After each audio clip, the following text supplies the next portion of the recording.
Bonjour et bienvenue dans ce podcast de développement équestre. Ici, nous partageons une vision holistique de l'équitation, c'est-à-dire dans une approche globale, systémique, considérant les relations de cause à effet du système humain à dos de système équin, pour un perfectionnement à la fois technique et éthique.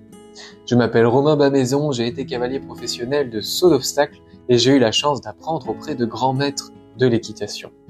Aujourd'hui, enseignant, coach et sophrologue, j'ai créé la méthode sophroéquitation pour mêler techniques équestres pures et rigoureuses à la sophrologie et au développement personnel.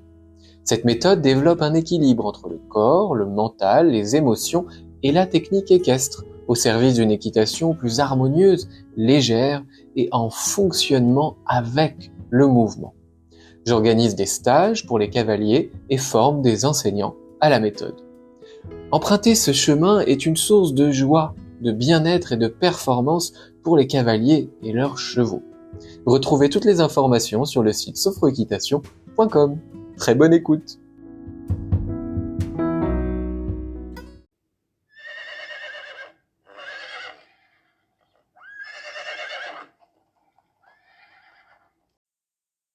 Bonjour à tous et bienvenue dans ce nouvel épisode de podcast, enregistré encore une fois et coutume, à l'improviste, à propos de la peur et de l'envie. En fait, j'étais en train de méditer à l'instant et puis voilà, je me suis dit j'ai peur. J'avais plusieurs peurs liées à des projets professionnels, liées au regard des autres, et puis je les ai accueillies du coup dans cette méditation vraiment de pleine conscience où j'étais simplement connecté dans un premier temps à mes sensations corporelles, à mon souffle comme introduction, et puis ensuite j'ai été observer ce qui se passait dans ma tête, dans la salle de cinéma de mon esprit, comme j'aime bien dire, et puis au niveau émotionnel aussi, accueillir.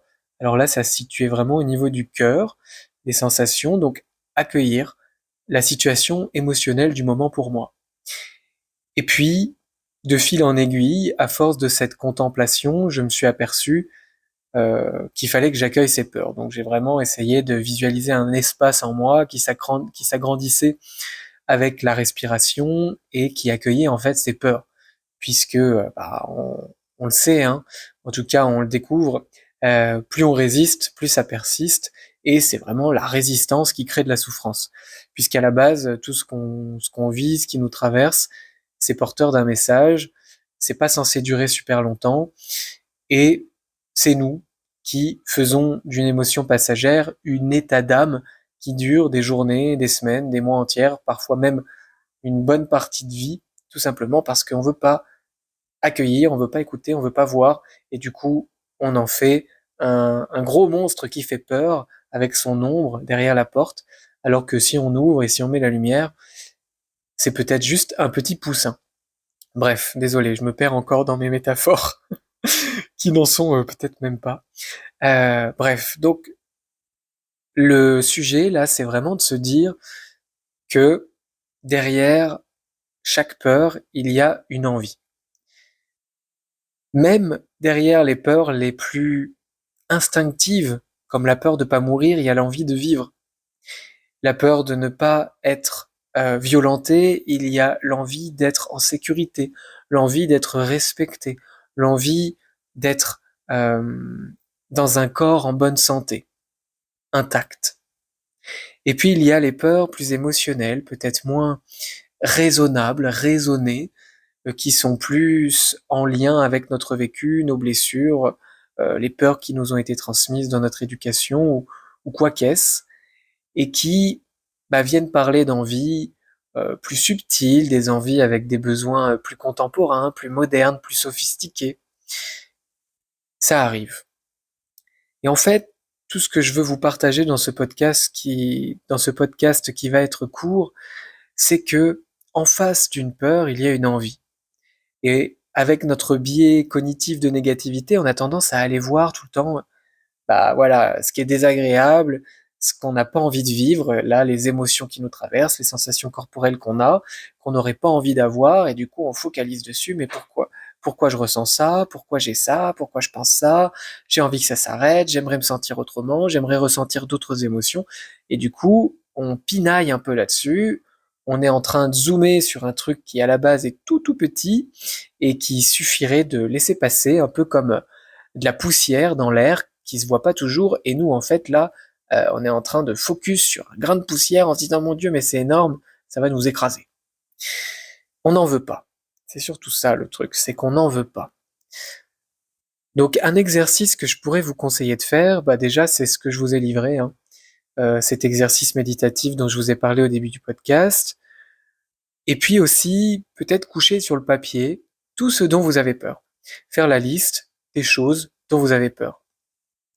Peur du regard des autres, peur d'échouer, peur de ne pas être à la hauteur. Là, je vous parle de mes peurs qui sont celles du moment. Peur d'être un imposteur, peur de ne pas être au niveau, peur que ça plaise pas, etc. Ce qu'on fait, ce qu'on est ou autre. Ou ce qu'on a.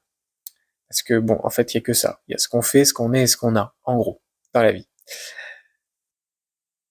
Et puis, en face de chacune de ces peurs, dans une autre colonne, marquez l'envie. J'ai peur de ne pas être à la hauteur. Ben, j'ai envie de quoi? Si c'est par exemple, moi dans mon cas, c'est dans le cas d'une formation que je prépare le mois prochain, j'ai peur de ne pas être à la hauteur, ça me le fait à chaque fois. Et en fait, j'ai envie de quoi? J'ai envie de faire du bon travail. J'ai envie de contribuer à la progression, à l'épanouissement des personnes que je vais avoir dans cette formation.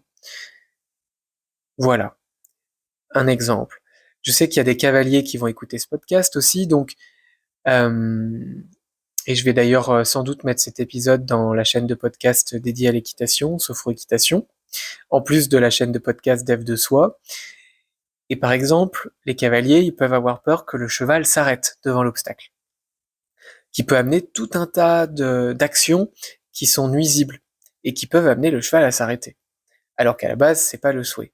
Donc si en face de je veux pas que le cheval s'arrête, j'ai peur que mon cheval s'arrête, je mets j'ai envie que mon cheval saute bien, j'ai envie qu'il prenne le temps de sauter, j'ai envie qu'il fasse un joli saut, c'est de toutes autres images qui vont se mettre dans la tête.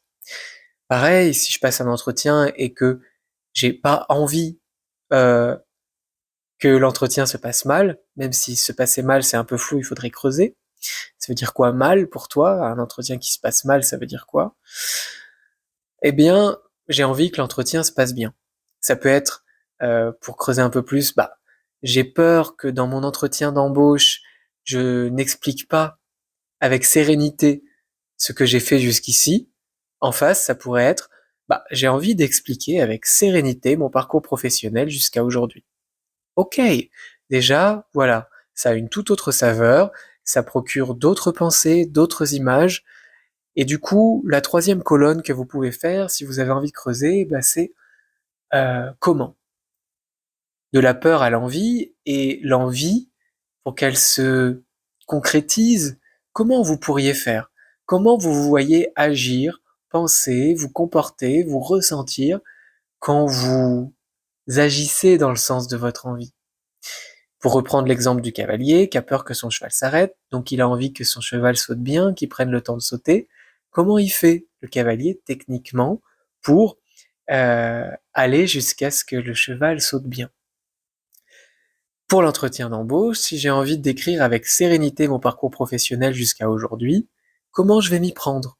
Je vais peut-être marquer des silences. Peut-être que je vais faire étape par étape, un peu comme une ligne chronologique. Peut-être que je vais raconter une histoire avec un début, un milieu et une fin.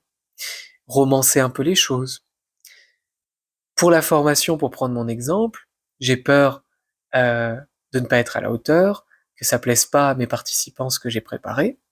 Donc j'ai envie de contribuer, j'ai envie de leur apporter des clés pour leur épanouissement professionnel et personnel. Comment je vais faire? Là, je me rends compte du coup que bah il y a déjà énormément de choses qui sont en place puisque dans la formation que j'ai préparée, il y a plein d'exercices et d'outils pour ça. Qu'est-ce qui pourrait me rassurer encore plus? Eh bien peut-être que là, pour moi, ça pourrait être de poser le cadre et de faire preuve d'humilité dès le départ, d'ouvrir le dialogue et de dire aux participants que je suis à leur service et qu'à tout moment, ils peuvent me poser des questions, dire quand ils n'ont pas compris, émettre leurs envies pour que je puisse leur apporter, dans la mesure du possible, quelque chose de personnalisé dans cette formation. Je me rends compte aussi que ça, c'est déjà en place, puisque dans mon introduction, c'est ce que je fais. Je recueille les attentes, j'ouvre euh, une part de dialogue, je fais un brise-glace. Donc voilà. Et tout ça, ça apaise énormément. Et puis, si on veut aller encore plus loin, on peut creuser avec une quatrième colonne, le pourquoi. J'ai cette peur qui cache cette envie. Je décris comment je pourrais incarner, satisfaire cette envie. Et surtout, pourquoi j'ai envie de ça. Et là, l'idée, c'est d'aller creuser un peu plus sur les systèmes de valeurs. J'ai envie de ça parce que c'est important pour moi, la contribution, l'aide aux autres, l'harmonie, le beau, ou toute autre chose. Qu'est-ce qui est important pour vous derrière cette envie et derrière cette peur? En fait, la peur, l'envie, c'est une même carte, sauf que c'est deux faces différentes. Et c'est aussi intéressant le lapsus que je viens de faire, c'est aussi deux phases différentes. Il y a la phase 1, la peur qui peut arriver, et c'est ok, c'est naturel, on est constitué comme ça, à la base ça nous maintient en vie. Et on peut choisir d'aller dans la phase 2, retourner la carte et regarder ce qu'il y a derrière la peur, avec cet exercice de méditation sur le corps, le mental, les émotions, celui dont je vous ai parlé au tout début de ce podcast, et puis avec, entre autres, cet exercice que je viens de vous livrer avec les colonnes. Bref, n'oubliez pas que derrière chaque peur, il y a une envie, il y a des valeurs, il y a des principes, il y a de l'identité, il y a du vous, mais dans le sens de la beauté du vous, la beauté de la personne que vous êtes et que vous avez envie d'incarner dans ce monde. Donc, ouvrons un petit peu l'objectif de la caméra pour voir le tableau dans son ensemble.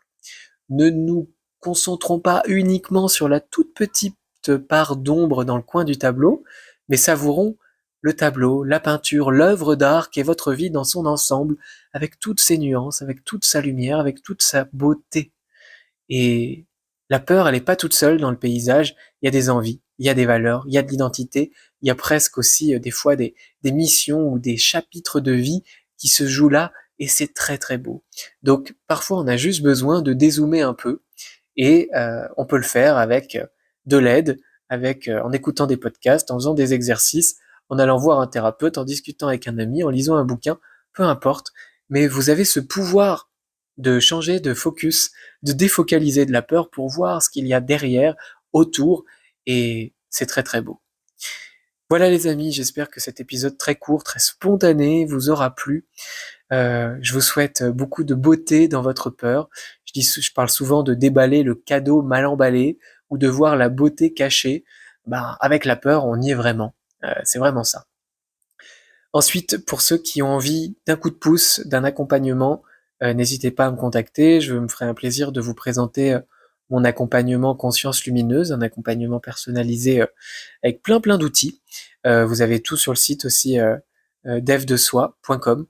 Et voilà, je vous souhaite plein de bonheur, plein de transformation de vos peurs, et je vous dis à bientôt pour un nouvel épisode. Bye bye!